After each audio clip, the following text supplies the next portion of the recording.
तो यार Marvel fans में घोस्ट राइडर के रिटर्न को लेकर काफी एक्साइटमेंट है, लेकिन लगता है कि स्पिरिट ऑफ वेंजेंस इस बार टीवी पे रेस करेगा, मूवी में नहीं। क्योंकि इसके ऊपर माई टाइम टू शाइन के मुताबिक मार्वल का करंट प्लान ये है कि घोस्ट राइडर को डिज्नी प्लस टीवी सीरीज के रूप में दिखाया जाएगा।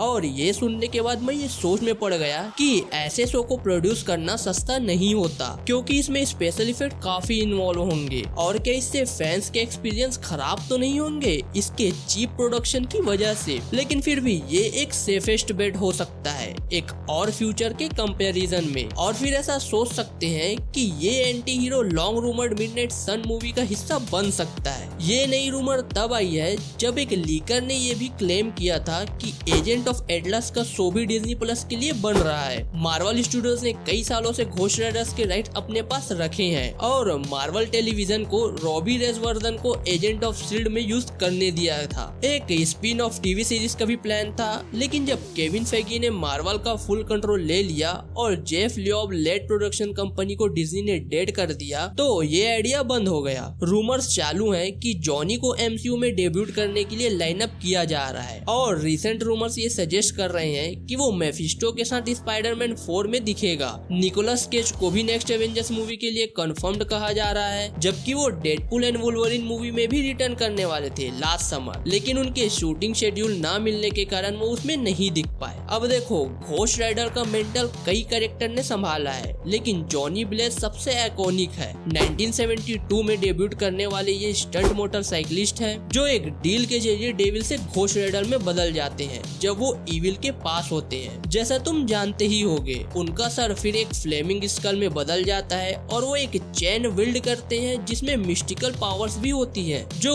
विकेट को पनिश करते हैं और फ्लेमिंग मोटरसाइकिल पे राइड करते हैं। ये कैरेक्टर सुपरनेचुरल हॉरर और सुपर हीरो जेनरस को काफी बोरो करता है, जिसमें डैनी केज और रॉबी रेस जैसे कैरेक्टर्स ने बाद में जॉनी से कर्स इनहेरिट किया। कुछ समय पहले आ गया था ऑल अलोंग के लॉन्च के बारे में बात करते हुए मार्वल टेलीविजन के बॉस और मार्वल स्टूडियोज के head of Marvel streaming, television and animation Brad Winderbaum से ये पूछा गया कि कौन सा कैरेक्टर वो टीवी पे लाना चाहेंगे, तो उसका जवाब देते हुए उन्होंने कहा कि मैं डैनी केज एरा के घोस्ट राइडर को लाना चाहूंगा। उन्होंने कंफर्म किया, मुझे लगता है कि बहुत से लोग घोस्ट राइडर्स के लिए यहाँ होंगे। और जब रियान गोसलिन को दी फाल गाय को प्रमोट करते वक्त एमटीवी के जॉश हॉर्विट्ज ने पूछा कि अगर वो एमसीयू का घोस्ट राइडर बनना चाहते हैं तो क्या उन्हें मार्वल स्टूडियोज के प्रेसिडेंट केविन फेगी से अप्रूवल मिलेगा। ये एक मैजिकल मोमेंट था और उन्होंने जॉश से कहा कि मैं घोस्ट राइडर बनना चाहता हूँ। जॉस ने केविन फेगी को ढूंढा,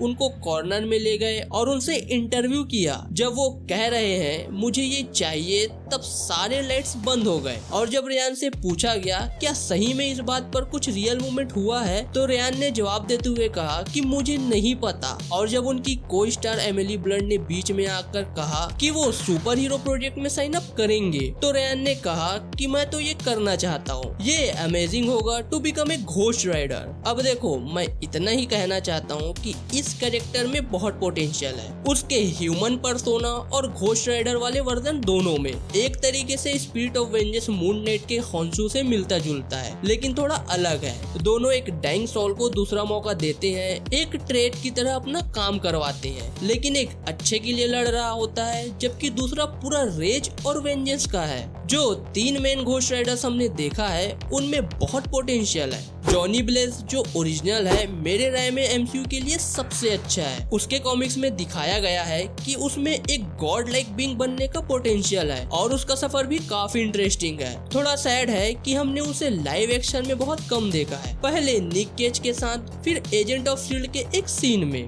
डेनियल केज लगता है कि पहला घोस्ट राइडर था जिसका अपना रेज पे काफी कंट्रोल था। इससे भी पोटेंशियल आता है, खास करके क्योंकि मेरी जानकारी के हिसाब से हमने उसे कभी लाइव एक्शन में ऑफिशियली नहीं देखा है। अगर मैं गलत हूँ तो मुझे बता देना। रॉबी रेस तीसरा है, जबकि ये क्लियर नहीं है कि वो केनन है या नहीं। ये सबसे अलग है। वो राइडर तब बना जब जॉनी ब्लेज ने उसे बचाया और अपनी पावर्स ट्रांसफर की ताकि वो उन लोगों का बदला ले सके जो उसे मार चुके थे और उसके भाई को भी नुकसान पहुंचाए थे। वो एक ही घोस्ट राइडर है जो मोटरसाइकिल की जगह कार चलाता है, जो काफी कूल है। और जैसा मैंने पहले ही कहा है, मुझे लगता है कि जॉनी ब्लेस को एमसीयू का मेन घोस्ट राइडर होना चाहिए। शायद उसे निकोलस केज से यंगर किसी एक्टर के द्वारा प्ले करवाना चाहिए, जिसमें रायन गोसलिंग का नाम सबसे पहले आता है जब वो सीक्रेट वॉर्स के बाद टाइमलाइन रिबूट करेंगे। तब तक मुझे नहीं लगता कि कोई न्यू घोस्ट राइडर कंटेंट हमें देखने मिलेगा। आपका क्या मानना है दोस्तों, घोस्ट राइडर्स की मूवी आना चाहिए या टीवी सीरीज? कमेंट करके जरूर से बताना। और मेरी ये वीडियो थोड़ी सी भी इंफॉर्मेटिव लगी होगी तो वीडियो को लाइक करके चैनल को भी सब्सक्राइब कर लेना ऐसे और इंटरेस्टिंग वीडियोस देखने के लिए। बाकी मैं मिलता हूँ आपसे किसी नेक्स्ट वीडियो में, तब तक के लिए बाय।